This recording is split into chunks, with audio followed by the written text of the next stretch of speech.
राति 8 बजेको जनता समाचारमा तपाईंलाई स्वागत छ।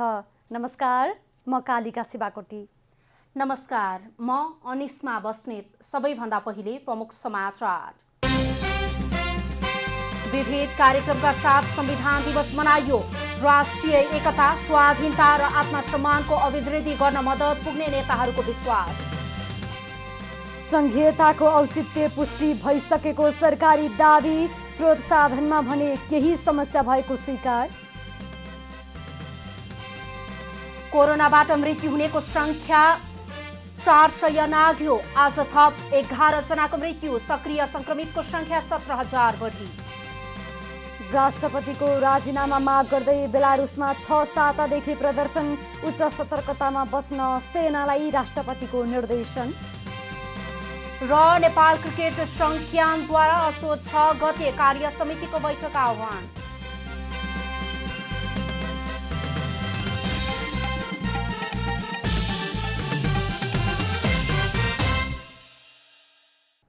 अब पूरा समाचार। संघीय लोकतान्त्रिक गणतन्त्र नेपालको संविधान जारी भएको 5 वर्ष पूरा भएको छ। नेपाली जनताले चुनेका प्रतिनिधि मार्फत 2072 असोज 3 गते नेपालको संविधान जारी भएको थियो। प्रथम पटक जनप्रतिनिधि सम्मिलित संविधान सभाबाट 2072 असोज 3 गते संघीय लोकतान्त्रिक गणतन्त्र नेपालको संविधान 2072 जारी भएको थियो। संविधान जारी भएको दिन अर्थात् असोज 3 गते विविध कार्यक्रम गरी संविधान दिवस मनाउने गरिएको छ। नेपालका प्रथम राष्ट्रपति रामवरण यादवले नेपालको संविधान 2072 लाई हस्ताक्षर गरी अनुमोदन गरेसँगै जनताले चुनेका जनप्रतिनिधि मार्फत संविधान बनाउने 65 वर्ष पुरानो जनताको आकांक्षा साकार भएको दिन हो। असोज 3 अर्थात् आजकै दिन 2072 मा घोषणा गरिएको संविधानले 2063 पौष 1 गते नेकपा माओवादी लगायत 8 वटा पार्टीले हस्ताक्षर गरेको संविधान मस्यौदा अनुरूप 2063 माघ 1 गते जारी भएको अन्तरिम संविधानलाई प्रतिस्थापित गरी पूर्ण संविधान जारी गरेको हो। वर्तमान संविधानले 2047 सालको संविधान सरह मृत्युदण्डको खारेजीलाई निरन्तरता दिएको छ। छोरीहरूलाई पैतृक सम्पत्तिमा छोरासरह सम्मान अधिकारको व्यवस्था गरेको छ भने लैङ्गिक सशक्तिकरणको पक्षमा दृढ र नेपाल राष्ट्रलाई धर्मनिरपेक्ष राष्ट्रका रूपमा व्याख्या गरेको छ। संविधानको प्रावधान अनुरूप कुनै पनि नेपालीले लिङ्ग, धर्म, जात, वर्ग, रङ्ग, पहिचान, भाषा या अन्य कुनै आधारमा विभेद सहन गर्नुपर्ने छैन। विश्व इतिहासमै एउटा दुर्लभ घटना बनाउँदै कुल 90% सांसदको बहुमतले घोषणा गरिएको थियो। संविधान दिवसका अवसरमा सरकारले काठमाडौँको टुडीखेलमा विशेष कार्यक्रमको आयोजना गरेको छ। कार्यक्रममा प्रधानमन्त्री केपी शर्मा ओलीले संविधान सभाद्वारा जनता आफैले लेखेको संविधान जारी गराउन नेतृत्व गर्ने अग्रजहरूप्रति उच्च सम्मान व्यक्त गर्नुभयो। संविधान दिवस 2077 को अवसरमा सैनिक मञ्च टुडीखेलमा औपचारिक कार्यक्रम सम्पन्न भएको छ। कार्यक्रममा प्रधानमन्त्री केपी शर्मा ओलीले जननिर्वाचित संविधान सभाद्वारा जनता आफैले लेखेको संविधान जारी गराउन नेतृत्व गर्नुहुने अग्रजहरूप्रति उच्च सम्मान व्यक्त गर्नुभएको हो। जननिर्वाचित संविधान सभाद्वारा जनता आफैले लेखेको संविधान जारी गराउने बिन्दुसम्म नेपाली राजनीतिक आन्दोलनको नेतृत्व गर्नुहुने अग्रजहरूप्रति उच्च सम्मान व्यक्त गर्दछु। आन्दोलनको क्रममा बेपत्ता पारिएर बेघरबार भएर शारीरिक, मानसिक एवं पारिवारिक रूपमा क्षति बेहोरेर योगदान गर्नुहुने सम्पूर्ण देशवासीप्रति हार्दिक आदरभाव व्यक्त गर्दछु। प्रधानमन्त्री ओलीले कोभिड-19 का कारण मुलुकभर 60,000 भन्दा बढी संक्रमित रहेकोमा 43,000 भन्दा बढी उपचारपछि निको भएकोले आत्तिनु नपर्ने तर सामाजिक दूरी तथा स्वास्थ्य सुरक्षाको मापदण्ड अपनाउनु सबैसँग आग्रह गर्नुभएको छ। सरकारले महामारीलाई चुनौतीका रूपमा मात्र होइन अवसरको रूपमा समेत उपयोग गर्ने गरी देशभित्र सरकारी 33 र निजी 14 गरी 47 वटा आरडीटी पीसीआर परीक्षण प्रयोगशालाहरू सञ्चालनमा रहेको बताउनुभयो। सरकारी 33 र निजी 14 गरी 47 आरटी पीसीआर परीक्षण प्रयोगशालाहरू सञ्चालनमा छन्। परीक्षणको दैनिक क्षमता 23,500 भन्दा माथि छ। सुरुको समयमा प्रति परीक्षण लागत रु 8,500 थियो। हाल निजी र सरकारी दुवै प्रकृतिका प्रयोगशालाहरूमा 2,000 रुपैयाँमा परीक्षण हुन थालेको छ। प्रधानमन्त्री ओलीले 14 विभिन्न सूचाङ्कमा नेपालले उल्लेख्य सुधार गरेको तर विश्वव्यापी महामारीका रूपमा रहेको कोभिड-19 का कारण नेपालको अर्थतन्त्रमा नकारात्मक असर परेको बताउनुभयो। कोभिडका कारण राजस्व र खर्चको अवस्थामा असर परे पनि समग्र सरकारी वित्त स्थिति सन्तुलनमा नै छ। राजस्व प्रणालीमा दूरगामी महत्त्व राख्ने सुधार भएका छन्। मूल्यवृद्धि नियन्त्रणमा नै छ। सरकारले बन्दाबन्दी र निषेध आदेशको अवस्थामा पनि जनताका दैनिक आवश्यकताका वस्तुहरूको आपूर्ति निरन्तर गराइरहेको छ। प्रधानमन्त्री ओलीले जेठ 24 गते संसदले सार्वभौम सत्ता र भौगोलिक अखण्डताको सन्दर्भमा हाम्रो निशानछाप संशोधन मार्फत संविधानले सर्वस्वीकार्यता हासिल गरेको दिनलाई अविस्मरणीय दिनका रूपमा स्मरण गरिने बताउनुभयो। नेपाल कम्युनिस्ट पार्टी नेकपाका अध्यक्ष एवं पूर्व प्रधानमन्त्री पुष्पकमल दाहालले राष्ट्रिय एकता, स्वाधीनता, आत्मसम्मानको अभिवृद्धि गर्न पनि संविधान दिवसले मद्दत गर्ने बताउनु भएको छ। संविधान दिवसका अवसरमा सन्देश जारी गर्दै अध्यक्ष दाहालले वर्तमान सरकारले जनताको अपेक्षा अनुरूप विकास परियोजना अघि बढ्ने समेत प्रतिबद्धता जनाउनुभयो। नेकपा अध्यक्ष पुष्पकमल दाहालले आगामी दिनमा राष्ट्रिय एकता र राष्ट्रिय स्वाधीनता अझै सुदृढ हुँदै जाने विश्वास व्यक्त गर्नुभएको छ। संविधान दिवस 2077 का अवसरमा भिडियो सन्देश जारी गर्दै अध्यक्ष दाहालले राष्ट्रिय स्वाधीनता र एकताको दृष्टिले केही ऐतिहासिक काम भएको समेत उल्लेख गर्नुभएको छ। उहाँले सिमानाका समस्या समाधान गर्ने तथा आफ्नो भूगोललाई नक्सामा आबद्ध गरेर भूगोल फिर्ता गर्ने सङ्कल्प भोलिका निम्ति सुखद सङ्केत भएको बताउनुभयो। राष्ट्रिय एकता, स्वाधीनता, आत्मसम्मानको अभिवृद्धि गर्न पनि संविधान दिवसले मद्दत गर्ने उहाँको विश्वास छ। राष्ट्रिय एकता र राष्ट्रिय स्वाधीनता अझ सुदृढ हुँदै जानेछ, किनकि राष्ट्रिय स्वाधीनताको दृष्टिकोणले, राष्ट्रिय एकताको दृष्टिकोणले यो बिचमा केही ऐतिहासिक कामहरू पक्कै पनि भएका छन्। हाम्रो सिमानाका समस्या समाधान गर्ने सन्दर्भमा हाम्रो भूगोललाई हामीले आफ्नो नक्सामा आबद्ध गरेर त्यो भूगोल फिर्ता गर्ने सङ्कल्प नेपाली जनताले, नेपालका सबै राजनीतिक दलहरूले, नागरिक समाज, बुद्धिजीवी सबैले पनि सङ्कल्प गरेको स्थिति छ। यो पक्कै पनि भोलिका दिनको लागि एउटा सुखद सङ्केत यसभित्र छ। अध्यक्ष दाहालले नेकपा नेतृत्वको सरकारले अन्तर्राष्ट्रिय सम्बन्धलाई सहज बनाउने र छिमेकीसँगको सम्बन्धलाई सुदृढ गर्ने विषयमा विशेष ध्यान दिएको पनि बताउनुभयो। कम्युनिस्ट पार्टीको नेतृत्वको यो सरकारले समयमा नै त्यस खालका ऐन बनाउने, अन्तर्राष्ट्रिय सम्बन्धहरूलाई सहज बनाउने, खास गरी छिमेकीहरूसँगको सम्बन्धलाई सुदृढ गर्ने कुरामा ध्यान पक्कै पनि दिएको छ। संविधान सभाको निर्वाचनका लागि आफ्नै नेतृत्वमा सञ्चालित जनयुद्ध, ऐतिहासिक जनआन्दोलन र 12 बुँदे समझदारी हुँदै सङ्घीय लोकतान्त्रिक गणतन्त्रको घोषणामा नेतृत्व गर्न पाएकोमा खुसी समेत व्यक्त गर्नुभयो। अभिषेक सापकोटा, काठमाडौँ। देशले संविधान पाएको 5 वर्ष पूरा भएको छ। 5 वर्ष अघि आजकै दिन जारी भएको संविधान अहिले कार्यान्वयनको चरणमा छ। देश संघीय संरचनामा गएको छ। अहिले 3वटै तहका सरकार सञ्चालनमा छन्। संविधान कार्यान्वयनका चरणमा रहेका बेला सर्वसाधारणले यसलाई कसरी अनुभूति गरिरहेका छन्? संविधानले ग्यारेन्टी गरेका हक अधिकारहरू प्रयोग गर्न पाएका छन् कि छैनन्? संविधान जारी भएपछि आम जनताले के पाए? यही विषयमा उपत्यकाका विभिन्न ठाउँमा भेटिएका सर्वसाधारणलाई हामीले सोधेका छौँ। हेरौँ उहाँहरूको भनाइ। कैयौँ कार्यान्वयन हुनुपर्ने संविधानको धाराहरू, उपधाराहरू अहिलेसम्म भएकै छैन। केही सानोतिना झिनामसिनाहरू भएको होलान्, बाँकी त्यस्तो लागिएन। र अब यो 5औं संविधान आइपुग्दासम्म जति हुनुपर्ने हो त्यो भएको छैन। अब हुनेछ भन्ने आशा हामीले लिएको छौँ। मैले पनि जनस्तरको मान्छे र ठुलो एउटा कुर्सी सम्हालेको मान्छेलाई पनि बराबरी अधिकार दिने एउटा पुस्तकलाई हामी मान्दछौँ, तर त्यो भइरहेको छैन। देशले कोल्टे फेर्दै गर्दाखेरि संविधानका पानाहरू आफै लज्जित भइरहेका छन्। जुन नेताहरूबाट हामीले एक्सपेक्ट गरेका थियौँ, जनताहरूले एक्सपेक्ट गरेका थियौँ, आज मान्छेहरू सडकमा रोइरहेका छन्। पुलमुनि मान्छेको बस्ने अवस्था छ। मान्छेहरू भोकै छन्, नाङ्गै छन्। तिनीहरूको लागि कहाँ छ संविधान?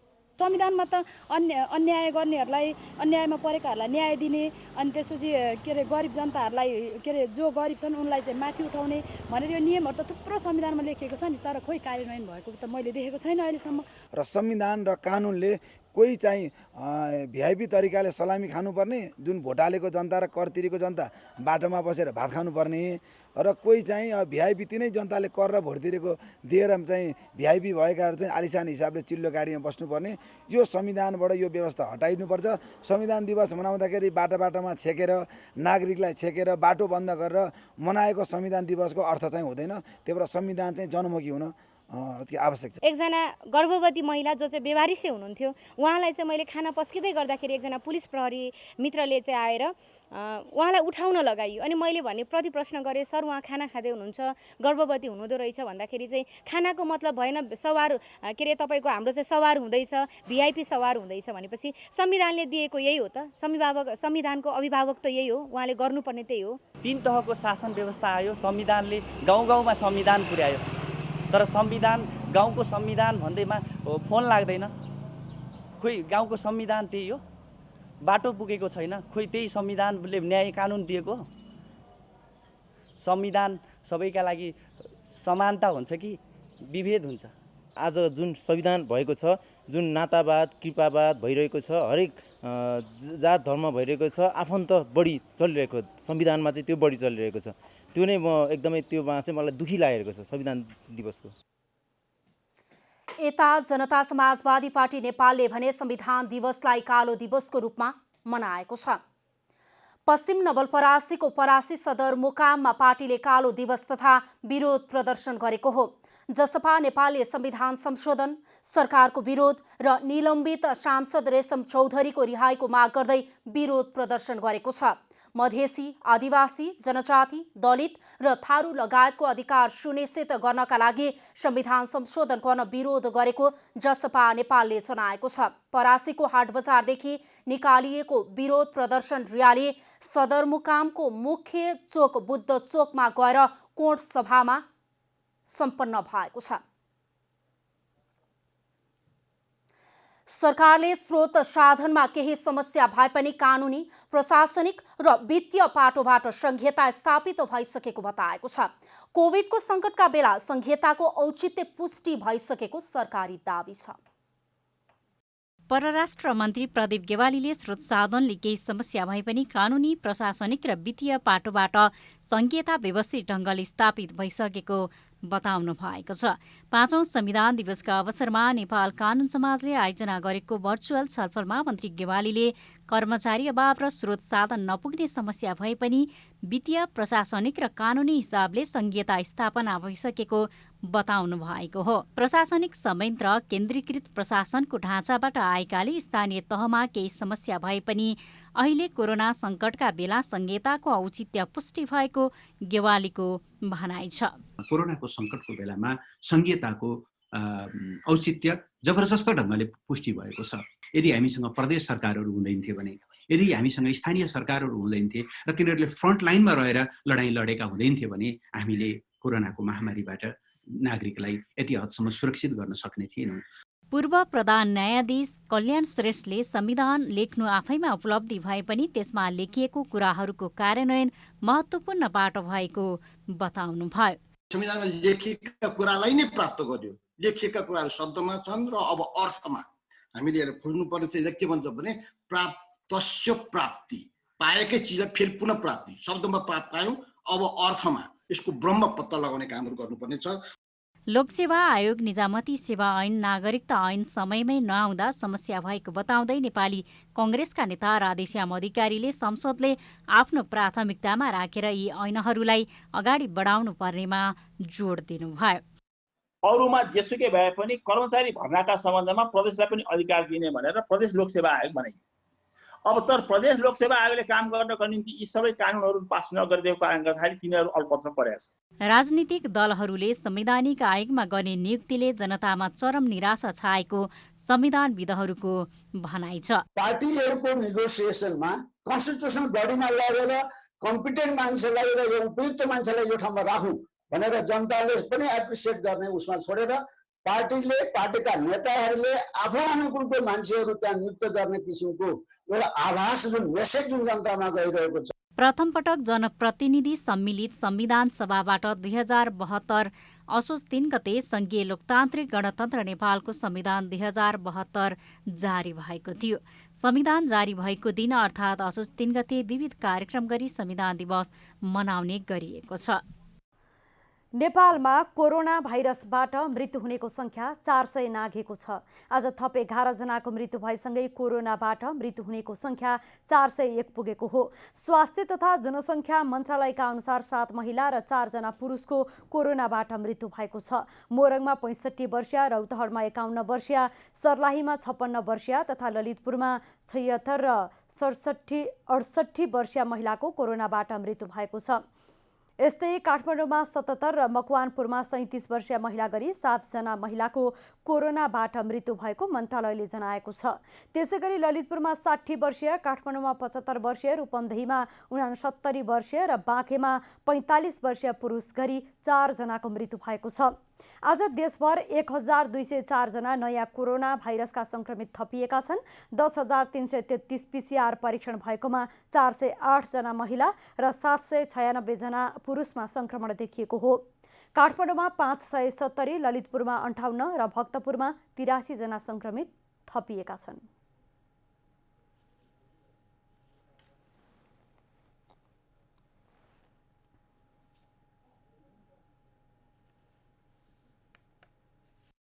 नेपालमा आजको PCR 10,333 गरी जम्मा 9,04,706 परीक्षण भएको छ। गत 24 घण्टामा नयाँ सङ्क्रमितको सङ्ख्या 1,204 रहेको छ। क्वारेन्टिनमा रहनुभएका व्यक्तिहरूको सङ्ख्या 7,735 रहेको छ। प्रदेशअनुसार प्रदेश 1 मा 938, प्रदेश 2 मा 373, बागमती प्रदेशमा 493। सक्रिय संक्रमितको संख्या 17,129 रहेको छ भने आज 1,447 जना निको भएर घर फर्किएका छन्। यो सँगै निको हुनेको संख्या 45,267 पुगेको छ।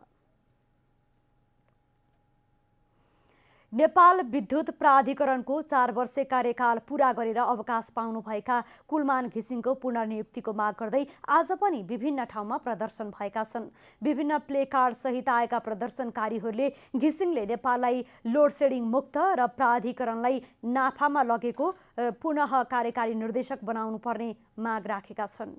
मेन लक्ष्य भनेको चाहिँ कुलमान घिसिङलाई नियुक्ति गर्नु पर्यो भन्ने हो र हामीलाई के छ भने कुलमान घिसिङ एउटा व्यक्तिको पछि हामी लागेको होइन, कुलमान घिसिङको कामप्रति हामी चाहिँ लागेको हो। र विद्युत प्राधिकरण भनेको तपाईँको के छ भने अरू मान्छेले पनि त्यस्तो गर्न सक्लान्, तर त्यो प्रयोगशाला होइन। किनभनेदेखि अहिले कुलमान घिसिङले ठुल्ठुलो विद्युतको परियोजनाहरू गरिराख्नु भएको छ र कम्तीमा पनि 1 कार्यकाल दिएर हाम्रो उज्यालो नेपालको चाहिँ अभियानलाई चाहिँ सार्थकता बनाऊ, राज्यलाई धनी बनाऊ। यसैबीच घिसिङले आफ्नो नाउँमा प्रदर्शन नगर्न आग्रह गर्नुभएको छ। आज एक विज्ञप्ति जारी गर्दै उहाँले प्राधिकरणको कार्यकारी नेतृत्व परिवर्तनको अधिकार नेपाल सरकारसँग भएको भन्दै कोरोना महामारीको बेला विरोध प्रदर्शन नगर्न आग्रह गर्नुभएको हो। विरोध प्रदर्शनप्रति आफ्नो ध्यान आकर्षण भएको भन्दै कुलमानले नेतृत्व परिवर्तन हुनु नियमित प्रक्रिया भएको विज्ञप्तिमा उल्लेख गर्नुभएको छ। 4 वर्षे कार्यकाल पूरा गरेर कुलमान भदौ 29 गते विद्युत प्राधिकरणबाट बिदा हुनुभएको थियो। काठमाडौँ महानगरपालिकाको बजार अनुगमन टोलीले बजारमा भेटिएको अखाद्य र म्याद गुज्रिएका खाद्यवस्तु जफत गरेको छ। अनुगमन टोलीले शनिबार बिहान काठमाडौँ महानगरपालिका 29 सामाखुसी आवास क्षेत्रमा रहेको मरासिनी स्टोरमा म्याद गुज्रेका खाद्य तथा तेल सन्ने वस्तु जफत गरी नष्ट गरेको हो। पसलबाट उपभोग्य म्याद नागेका आमा ब्रान्डका आधा लिटरका 17 प्याकेट तेल, कोसेली ब्रान्डको 1 लिटर तेल, 30 केजी मैदा, 2 केजी चिनी बरामद गरी नष्ट गरिएको हो। अनुगमन टोलीले सुनकोशी ब्रान्डको 1 कार्टुन तेल, उत्पादन मिति, मूल्य र म्याद नतोकिएको 40 प्याकेट चाउमिन जफत गरेको छ। अनुगमन समितिले गोङ्गबु आवास क्षेत्रमा सञ्चालित बिग मार्टलाई अर्गानिक बोर्ड हटाउन लगाएको छ भने 150 रुपैयाँमा बिक्री गरिएको प्याजको मूल्य घटाउन लगाई म्याद गुज्रिएका खाद्यवस्तु तत्काल हटाउन सचेत गराएको छ। जिल्ला ट्राफिक प्रहरी कार्यालय डडेलधुराले सडक दुर्घटना न्यूनीकरणका लागि नयाँ अभियान सुरु गरेको छ।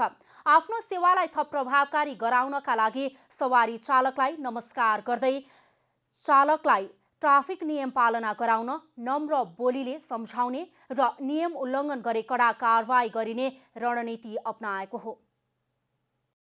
डडेलधुरामा ट्राफिक प्रहरीले चालकलाई नमस्कार सहितको नम्र व्यवहार कार्यक्रम सुरु गरेको छ। सवारी चालक सावधान नहुँदा सवारी दुर्घटना हुने गरेकाले चालकलाई जिम्मेवार बनाउन नम्र व्यवहार र कडा कारबाही अभियानको थालनी गरिएको हो। ट्राफिक प्रहरीले चालकहरूलाई व्यवहारिक र मितव्ययी बनाउँदै सुरक्षित यात्राका लागि थप हौसला प्रदान गर्न यस्तो रणनीति अपनाइएको हो। ट्राफिक प्रहरीले सुरु गरेको सो अभियान अन्तर्गत पहिलो साता सम्झाइ बुझाइ गर्ने र एक सातापछि नम्र व्यवहारसँगै नियम उल्लङ्घन गर्नेलाई कडा कारबाही गरिनेछ। पहिलोचोटि हामीले हाम्रो तालुक कार्यालयबाट नै नम्र बोली श्रेष्ठ व्यवहार कारबाही गर्ने र अनि तिनीहरूलाई सम्झाइ बुझाइ छोड्ने भन्ने कुरा मजदुर कार्यालयबाट नै त्यो आदेश आएको कारणले हामीले आज असोज 1 गतेदेखि प्रत्येक ड्राइभरलाई रोकेर सम्झाइ बुझाएर नमस्कार हजुर नम्र बोली व्यवहार गरेर हामीले त्यो आज 1 गतेदेखि सञ्चालन गरेका छौँ र एक हप्तासम्म हामीले सबै गाडीहरूलाई सम्झाइ बुझाएर हामी गर्नेछौँ र दोस्रो हप्तादेखि नयाँ हिसाबले शिष्ट विभागले कारबाही गरेर जिल्ला ट्राफिक डङ्गाले त्यो गरिनेछ भनेर मैले यो जानकारी चाहिँ आज चाहिँ हामीले गराएको। जिल्ला ट्राफिक प्रहरी कार्यालय डडेलधुराले डडेलधुराको स्याउलेबाट नमस्कार सहितको नम्र व्यवहार अभियान थालनी गर्दा सवारी चालक निकै खुसी भएका छन्। सवारी चालक अनुमति पत्र र गाडीका कागजपत्रहरू हेर्दा सम्मानपूर्वक व्यवहार गरेको सवारी चालकको भनाइ छ। अब गाडी खुल्यो भनेर गाडी नम्बर उठाउन जान्ला अब भोलि 6 बजी हिँड्नुपर्छ बजारमा। त्यो ट्राफिकको चेक जाँच कस्तो लाग्यो? चेक जाँच उहाँहरूको अब कर्तव्य हो सर। चेक जाँच अब कागजपत्र हुनै पर्यो गाडीमा पनि। त्यही हो सर। तपाईँप्रतिको व्यवहार कस्तो हो? व्यवहार ठिकै छ सर, त्यस्तो केही छैन। अब उहाँको बाध्यताको हो, अब उहाँहरूको पनि अब कागजपत्र हेर्नु माथिदेखि नै आदेश हो। सुदूरपश्चिमको स्याउलेमा गरिएको सम्मानसहितको चेक जाँचले दुर्घटना न्यूनीकरणमा ठूलो सहयोग पुग्ने स्थानीयको बुझाइ छ। यो अभियान एकदम राम्रो छ। यो एकदमै डडेलधुराको नाकामा बजारको मुखनिर चाहिँ इन्ट्री पोइन्टमा यसरी चाहिँ गर्दाखेरि धेरैजसो दुर्घटनाहरूबाट चाहिँ बचाउन सकिने र मान्छेहरूलाई चाहिँ यात्रुहरूलाई चाहिँ एकदम सजग बनाउनको लागि एकदम राम्रो छ। खुसी लाग्यो यो अभियान देखेर। ट्राफिक प्रहरीले सुरक्षित यात्राका लागि चालक तथा सहचालकहरूलाई कोरोनाको महामारीका समयमा मास्क तथा सेनिटाइजरको प्रयोग गर्न समेत आग्रह गरेको छ। डडेलधुराबाट ललित बोहराको रिपोर्ट। अब आर्थिक समाचार।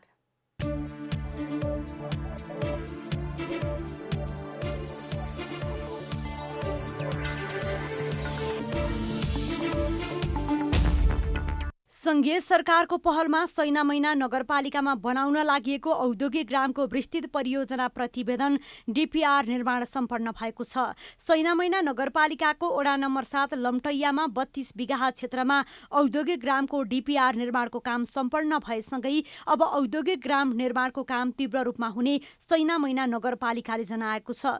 आगामी 5 वर्षभित्रमा पूरा गर्नुपर्ने औद्योगिक ग्राम निर्माणका लागि गत वर्ष संघीय सरकारले पठाएको 92 लाख रुपैयाँले प्लट सम्याउने, औद्योगिक ग्रामको जग्गा सम्याउने, माटो फिलिङ, तारजाली लगाउने, औद्योगिक ग्राम निर्माण क्षेत्रमा खोला र डाँडो जग्गा रहेकोले त्यसलाई सम्याउने र कम्पाउन्ड वाल निर्माणको काम समेत भइरहेको छ। अहिलेसम्म चाहिँ त्यसको डीपीआर अनुसार वरिपरि तारबार लगाउने काम भइरहेछ र खाल्टाखुल्टी पुलेर त्यसलाई समूह बनाउने काम भएछ र अब कसरी औद्योगिक ग्राम अगाडि बढ्छ भन्ने सन्दर्भमा हाम्रा कामहरू सुरुवात भइरहेछ। उद्योग मन्त्रालयबाट रकम प्राप्त भयो भने हामी म्याचिङ फन्ड राखेका छौँ। त्यसको आधारमा औद्योगिक ग्रामको काम कारबाही अगाडि बढ्छ। ग्रामको पूर्वाधार तयार नहुँदै 20 जना उद्योगीले उद्योग स्थापनाका लागि जग्गाको माग गरिसकेका छन्। सरकारले चालु आर्थिक वर्षका लागि बजेट पठाएपछि खानेपानी, विद्युत र थप पूर्वाधार पुर्याउने काम सुरु हुने बताइएको छ।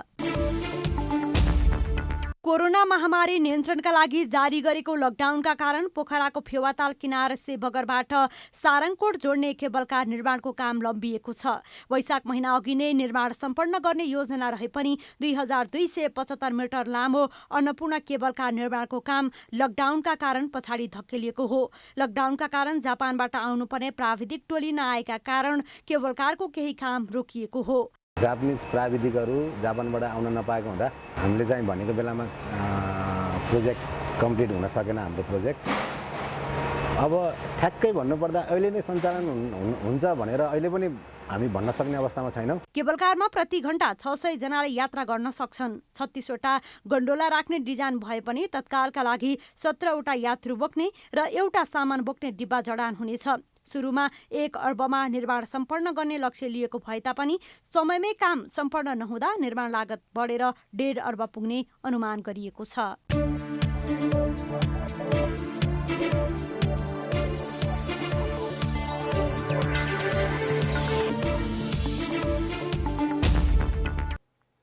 अब खेलकुद समाचार।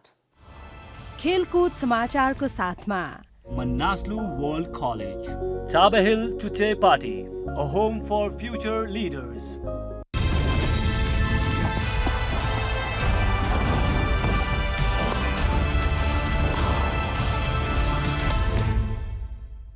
नेपाल क्रिकेट संघ क्यानले असोज 6 गते कार्यसमितिको बैठक गर्ने भएको छ। क्यान प्रवक्ता अशोकनाथ प्याकुरेलका अनुसार कोरोना भाइरसको महामारीका बीच जनजीवन सामान्य बन्दै गएपछि क्यानले असोजको पहिलो साता कार्यसमितिको बैठक बोलाएको हो। क्यानको बैठक उपत्यका बाहिर हुने प्याकुरेलले जनाए। यसअघि भर्चुअल माध्यमबाटै भए पनि कार्यसमितिको बैठक गर्ने योजनामा रहेको क्यान अवस्था सामान्य बन्दै आएपछि भने काठमाडौँ बाहिर बैठक गर्ने तयारीमा जुटेको हो। यसबारे क्यानले आफ्ना जिल्लाका पदाधिकारीहरूलाई पनि जानकारी गराइसकेको र बैठकको लागि असोज 6 गतेको मिति नै निश्चित भएको प्याकुरेलले बताए। अहिलेसम्म आइसिसीसँग विकासका लागि भएको प्रस्ताव र आर्थिक तथा प्रशासनिक नियमावलीलाई परिमार्जन गर्ने लगायतका विषयमा पनि बैठकमा छलफल हुनेछ। क्यानले नयाँ कार्यसमिति आएपछि साधारण सभा गर्न सकेको छैन। अखिल नेपाल फुटबल संघ एन्फामा नेपाली राष्ट्रिय पुरुष खेलाडी सरह महिला खेलाडीलाई भत्ता तथा सेवा सुविधा उपलब्ध गराउने विषयमा छलफल सुरु भएको छ। एन्फाले महिला टोलीलाई पनि पुरुष टोली सरहकै सेवा सुविधा तथा समान भत्ता पाउने गरी छलफल थालेको हो। एन्फाले खेलाडीहरूको भत्ता वृद्धि गर्ने विषयलाई प्रमुखताका साथ उठाएपछि सँगसँगै महिला खेलाडीको पनि सेवा सुविधा बढाएर पुरुष खेलाडी सोसरह बनाउने विषयमा छलफल हुन थालेको हो। एन्फा प्रवक्ता किरण राईका अनुसार खेलाडीको भत्ता वृद्धि, महिला टोली र पुरुष टोलीका खेलाडीहरूको समान पारिश्रमिक लगायतका विषयमा छलफल भइरहेको छ। अहिले नेपाली राष्ट्रिय पुरुष टोलीका खेलाडीले मासिक 15,000 भत्ता वापत बुझ्दै आएका छन्। महिला खेलाडीले त्यसको अनुपातमा निकै कम अर्थात् 7,000 मात्र मासिक भत्ता पाउने गरेका छन्। इन्डियन प्रिमियर लिग आइपिएल क्रिकेटको 13औं संस्करण आजबाट सुरु भएको छ। कोरोना भाइरस कोभिड-19 को महामारीका कारण यो सिजनको आइपिएल युएईमा हुन लागेको हो। यस सिजनको आइपिएलको पहिलो खेलमा साबिक विजेता मुम्बई इन्डियन्स र उपविजेता चेन्नई सुपर किङ भिड्दैछन्। शेख जायद स्टेडियममा जारी खेलमा दुवै टोली जित निकाल्दै सुखद सुरुवातको योजनामा छन्। रोहित शर्माको कप्तानीमा रहेको मुम्बईले यस सिजन राम्रो प्रदर्शन गर्ने अपेक्षा गरिएको छ। यता 2 महिना अघि मात्र अन्तर्राष्ट्रिय क्रिकेटबाट सन्यासको घोषणा गरेका क्याप्टेन कुल महेन्द्र सिंह धोनीको नेतृत्वमा रहेको चेन्नई सुपर किङ्स पनि सुरुवाती जितको खोजीमा हुनेछ। प्रिमियर लिग फुटबलमा शनिबार म्यान्चेस्टर युनाइटेडले क्रिस्टल प्यालेसको सामना गर्दैछ। प्रिमियर लिगको दावेदार युनाइटेडले घरेलु मैदानमा खेल्दै प्रिमियर लिग 2020-21 को यात्रा सुरु गर्न लागेको हो। अघिल्लो सिजन सुरुवाती खेलमा सोचे अनुसार प्रदर्शन नगरे पनि पछिल्ला केही खेलमा उत्कृष्ट प्रदर्शन गरेको युनाइटेड सिजनको पहिलो खेलमा जित निकाल्दै सुखद सुरुवातको पक्षमा हुनेछ। अर्को premier league club crystal palace भने लगातार दोस्रो जित निकाल्ने दाउमा हुनेछ। अघिल्लो खेलमा क्रिस्टलले जहाँको गोलमा साउथह्याम्पटनलाई 1-0 आएको थियो। ओल्ड ट्राफोर्डमा हुने यो खेल नेपाली समयअनुसार राति 10:15 मा हुनेछ। स्पेनिस ला लिगा फुटबलमा शनिबार 3 खेल हुँदैछ। शनिबार राति भिलारियल र इबर, गेटाफे र ओसासुना, सेल्टा भिगो र भ्यालेन्सिया खेल्नेछन्। भिलारियलले घरेलु मैदानमा इबरसँग खेल्नेछ। दुवै टोली सिजनको पहिलो जितको खोजीमा हुनेछन्। यसअघिको पहिलो खेलमा दुवै टोलीले बराबरी खेलेका थिए। भिलारियल ह्युमन्सकासँग 1-1 को बराबरीमा रोकिएको थियो। यस्तै इबरले पनि ला लिगा फुटबलमा पहिलो खेल सेल्टा भिगोसँग बराबरी खेल्दै अङ्क बाँडेको थियो। नेपाली समयअनुसार राति 10:15 बजे हुने खेलमा गेटाफेले ओसासुनासँग खेल्दा राति 12:45 मा सेल्टा भिगोले घरेलु मैदानमा भ्यालेन्सियासँग प्रतिस्पर्धा गर्नेछ। विश्व फुटबल महासंघ फिफाले कोरोना भाइरस कोभिड-19 को प्रभावका कारण बजेट कटौती गरेको छ। फिफाले 2019 देखि 2022 सम्मको फुटबल बजेट कटौती गरेको हो। शुक्रबार बसेको फिफा कंग्रेसले बजेट कटौती र कटौती गरिएको 4 वर्षको बजेट अनुमोदन गरेको हो। फिफाको 70औं कंग्रेस शुक्रबार भिडियो कन्फरेन्स मार्फत बसेको थियो। उक्त साधारण सभामा फिफाका सबै 211 सदस्यहरूले सहभागिता जनाएका थिए। उक्त बैठकमा नेपालबाट अखिल नेपाल फुटबल संघका अध्यक्ष कर्मा छिरिङ शेर्पाले सहभागिता जनाएका थिए। समाचार एजेन्सी सिन्हुवाका अनुसार 2019-22 का लागि फिफाले $6.56 बिलियन घटाएर $6.44 बिलियन मा बजेट सीमित गरेको छ। 2019-22 को बजेटमा फिफाले $120 मिलियन को कटौती गरेको हो। कोरोनाका कारण बजेटमा कटौती गरिएको फिफाले जनाएको छ।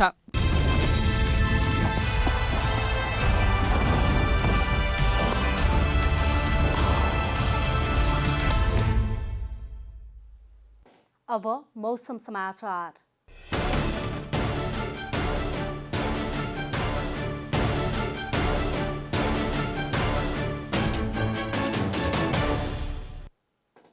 आज दिउँसो देशभरको मौसम सामान्यतया बदलिरहे देशका केही स्थानमा मेघ गर्जन र चट्याङसहित वर्षा भयो। आज राति पनि देशभर मौसम सामान्यतया बदलिरहे केही स्थानमा मेघ गर्जन र चट्याङसहित हल्कादेखि मध्यम वर्षाको सम्भावना रहेको जल तथा मौसम पूर्वानुमान महाशाखाले जनाएको छ।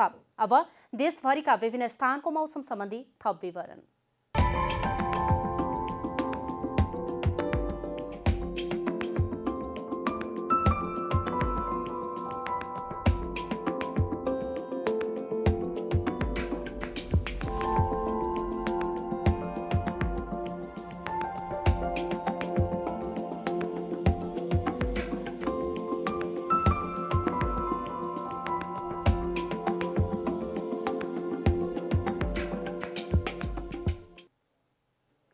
अन्त्यमा आजको डायरी। संघीय लोकतान्त्रिक गणतन्त्र नेपालको संविधान जारी भएको 5 वर्ष पूरा भएको छ। सरकारले संविधान जारी भएको 5 वर्ष पुगेको अवसरमा आज टुडीखेलमा औपचारिक कार्यक्रम गरी मनाएको छ। दिवसको अवसरमा राष्ट्रपति विद्यादेवी भण्डारीले विभिन्न क्षेत्रमा योगदान पुर्याएका 594 जनालाई विभूषण प्रदान गर्नुभएको छ भने 289 कैदीबन्दीको कैद माफी मिनाहा समेत गर्नुभएको छ। आज थप 11 जनाको मृत्यु भएसँगै नेपालमा कोरोनाबाट मृत्यु हुनेको संख्या 401 पुगेको छ। आज 7 महिला र 4 जना पुरुषको कोरोनाबाट मृत्यु भएको हो। सक्रिय संक्रमितको संख्या 17,129 रहेको छ भने आज 1,447 जना निको भएर घर फर्किएसँगै निको हुनेको संख्या 45,267 पुगेको छ। नेपाल विद्युत प्राधिकरणको 4 वर्षे कार्यकाल पूरा गरेर अवकाश पाउनुभएका कुलमान घिसिङको पुनर्नियुक्तिको माग गर्दै आज पनि विभिन्न ठाउँमा प्रदर्शन भएका छन्। घिसिङले भने विज्ञप्ति जारी गर्दै प्राधिकरणको कार्यकारी नेतृत्व परिवर्तनको अधिकार नेपाल सरकारसँग भएको भन्दै विरोध प्रदर्शन नगर्न आग्रह गर्नुभएको छ। अमेरिकी सर्वोच्च अदालतकी वरिष्ठ न्यायाधीश रुथ बाडर गिन्सबर्गको निधन भएको छ। गिन्सबर्गको क्यान्सरका कारण 87 वर्षको उमेरमा वाशिंटन डीसी स्थित निवासमा निधन भएको हो। नेपाल क्रिकेट संघ क्यानले असोज 6 गते कार्य समितिको बैठक गर्ने भएको छ। क्यान प्रवक्ता अशोकनाथ फ्याकुरेलका अनुसार कोरोना भाइरसको महामारीका बीच जनजीवन सामान्य बन्दै आएपछि क्यानले असोजको पहिलो साता कार्य समितिको बैठक बोलाएको हो।